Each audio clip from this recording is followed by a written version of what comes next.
Il est plus que jamais l'homme fort de la Turquie. 2 semaines après sa réélection dès le premier tour de la présidentielle, Recep Tayyip Erdoğan est officiellement investi ce lundi pour un nouveau mandat de 5 ans.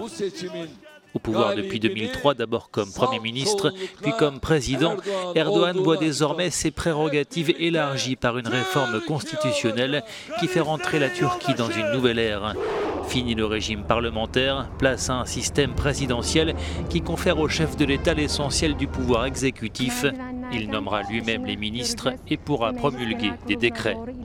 Des pouvoirs renforcés alors que la Turquie vit sous le régime de l'état d'urgence depuis la tentative de coup d'État de juillet 2016.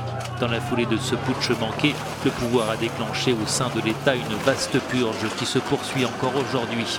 Ce dimanche encore, plus de 18 000 personnes, fonctionnaires de police, militaires, employés du ministère de la Justice et de l'Éducation ont été limogés. Près de 150 000 fonctionnaires au total remerciés depuis le début de la purge et plus de 50 000 personnes arrêtées, dont des journalistes. Recep Tayyip Erdoğan est accusé d'utiliser le coup d'État comme prétexte pour museler l'opposition.